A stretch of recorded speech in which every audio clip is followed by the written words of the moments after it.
కని విని ఎరుగని ఒక మహాద్భుత దృశ్యం అయోధ్యలో నేడు ఆవిష్కృతమైంది. అదే సాక్షాత్తు ఆ శ్రీరామచంద్రుని ప్రాణ ప్రతిష్ఠ మహోత్సవం.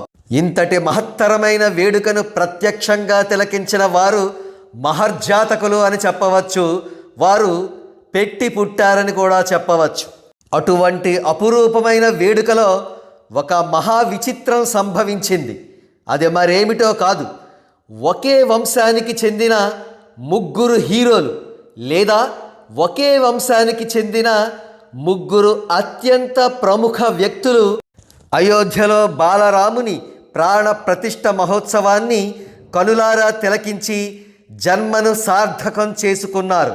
వారు మరెవరో కాదు, మెగాస్టార్ చిరంజీవి, జనసేనాని Pawan Kalyan and global star Ram Charan.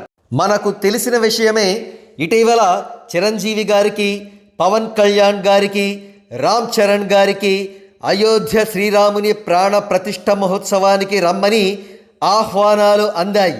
కన్నుల పండుగగా జరిగిన రామ్లల్లా ప్రాణ ప్రతిష్ఠ మహోత్సవాన్ని వీరు వీక్షించడం మాత్రమే కాక ఎంతోమంది ఇతర సెలబ్రిటీలతో వీరు ఆహ్లాదకరంగా ముచ్చటించడాన్ని మీడియా హౌసెస్ ప్రసారం చేశాయి. ఈ ముగ్గురు మెగా హీరోలను ఈ వేడుకలో చూసిన తర్వాత ఎంతోమంది టాలీవుడ్లోని ఇతర హీరోలు, వారి అభిమానులు ఈర్ష్యపడి ఉండవచ్చు. కానీ ఒక్క విషయం వారందరూ గుర్తుంచుకోవాలి, ఈ ముగ్గురు కూడా వారి వారి స్థాయిల్లో లెజెండరీ స్టేటస్కు చేరిన వారే. మరి ముఖ్యంగా మెగాస్టార్ చిరంజీవి గారు 4 దశాబ్దాలుగా టాలీవుడ్లో నంబర్ 1గా ఉంటూ ఆల్ టైమ్ నంబర్ 1 లెజెండ్ అనే స్టేటస్ సాధించారు. పవన్ కళ్యాణ్ గారు ఒక ప్రక్క సినిమాలలో, మరో ప్రక్క రాజకీయాలలో రాణిస్తూ ఆయన కూడా లెజెండ్ స్థాయికి ఎదిగారు. ఇక రామ్ చరణ్ సంగతి సరే, ఆయన చిన్న వయస్సులోని ఆర్ఆర్ఆర్ చిత్రంలోని అల్లూరి సీతారామరాజు పాత్ర ద్వారా ప్రపంచ స్థాయిలో సినీ ప్రేక్షకులను అలరించి గ్లోబల్ స్టార్ అనిపించుకున్నారు.